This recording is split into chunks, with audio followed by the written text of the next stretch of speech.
Bon dia, nois i noies, benvinguts a un nou vídeo d'Adolescents i Cat. Avui des d'un set diferent. Us preguntareu per què. El problema és que no tinc temps d'explicar-vos-ho. En tot cas, sóc a un hotel. Algun dia potser us explicaré amb més detall aquest safareig. En tot cas, avui no venim a parlar d'això. Avui han passat masses coses com per posar-nos a parlar d'això. Una de les coses que a mi més il·lusió m'ha fet és que hi ha hagut un safareig sobre nois d'AOT. Això és una que aquí celebrem perquè la gent d'AOT últimament no està sent notícia i això ens sap greu perquè a nosaltres ens encanta Operació Triunfo i volem que aquests nois segueixin sent notícia molt més temps. Així és, però últimament no estava succeint. Doncs bé, finalment ha passat, han estat notícia gràcies a la Samantha AOT perquè aquesta noia ha de carregar a les espatlles el pes de tota la seva edició i sembla que pel que fa al safareig també el pes de tota la resta d'edicions. Sap una mica de greu perquè no és un safareig agradable. A mi m'agradaria que digués estic enamorada, que ja ho sabem, està enamorada del Flavio, però que digués no, sí, tal, però no és un safareig agradable i tampoc és un safareig que ella s'hagi buscat, i és que la societat patriarcal l'ha sotmès a aquest safareig. Jo em vaig enterar d'aquest safareig perquè en Carlos Wright, que dius, ui, s'estan barrejant les coses aquí una mica estranyes, va penjar uns Instastories com disculpant-se de cara a la Samantha. Jo no vaig entendre de què es disculpava, què merdes estava dient, no en tenia res de res, un text llarguíssim que us deixaré per aquí amb les notes del mòbil i deia, però què està dient aquest senyor, que pari de dir tonteries, no entenc res del que diu. Doncs bé, es veu que això era important perquè es veu que el Carlos Wright va estar en una entrevista amb la Samantha, on a la Samantha se li van dir coses molt lletges i tremendament masclistes. Us posaré el tall si els trobo per aquí. Ten por venir. Verás, Samantha tirando poesía, es lo que me faltaba. Estaré. Rubia de bote, chombo de bote. Sí, o sigui, estava escoltant la teva poesia i és que gairebé em poso a plorar. És brutal. Això ho fas tu o t'ho copies d'algun lloc? M'agradaria fer un trio, tu, en Carlos i en Flavio. De música? No, Clar, bueno, no? sí, de Perquè música si no- i de no música. Ets més conservadora. Con lo bien que íbamos. Jo molt. Però realment el presentador era un maleducat i un masclista terrible que li va deixar anar algunes parletes grosses. I el Carlos Wright, que ja sabeu que en aquesta casa no som gaires de Carlos Wright, però el Carlos Wright va fer aquest text demanant perdó per no haver dit res.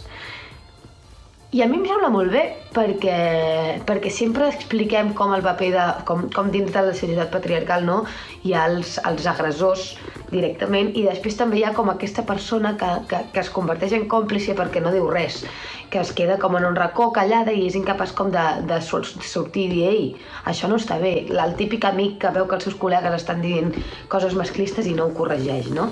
I sempre critiquem aquesta figura, però després sempre som aquesta persona, saps? Perquè tots som còmplices constantment i que el Carlos Wright hagi pogut fer l'exercici de dir, vale, he estat còmplice d'això perquè he estat allà així sense dir res, vaig a demanar perdó. Per mi això és algo molt significatiu i li agraeixo profundament. A més, m'agrada perquè justament el Carlos Wright, que és un tio com, vull dir, mai parla de feminisme, és un heterazo en tota regla, tal, que de cop i volta pugui posicionar-se amb això, a mi em sembla molt bé, de veritat. Llavors, la Maria Pedraza segueix estant fatal. Ara m'estic obsessionant una mica amb ella, ho reconec. És una tia que sempre m'havia estat igual i ara m'estic començant a obsessionar perquè és que està realment molt malament. La Maria Pombo segueix a avorrir-nos com una ostra. Va fer unes declaracions l'altre dia que potser van ser una mica emocionants, on parlava de la seva germana Marta Pombo, que deia que està millor, que això, que es troba bàsicament millor i que li ha anat molt bé desallunyar-se de les xarxes socials per tal de superar la seva ruptura amb el Luis, perquè al final una separació és molt complicada, però vaja, que la Maria Pombo, que era la reina de les notícies, aquesta sigui la notícia més important que ens dona en 3 setmanes, també és prou significatiu.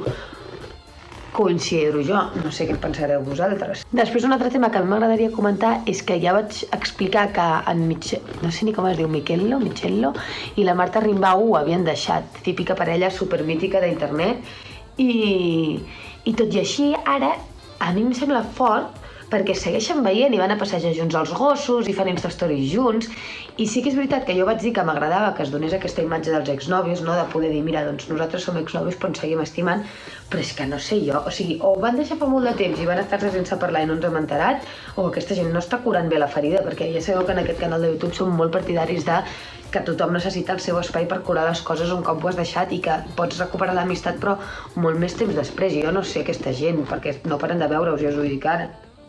Poca cosa més. Ai, bàsicament estic en aquest hotel, crec que se m'han vist les calcetes, estic en aquest hotel i la gent és avorrida com una ostra. la veritat. Dins de l'hotel i fora, vull dir, els famosos ens estan tornant a tenir en sequera.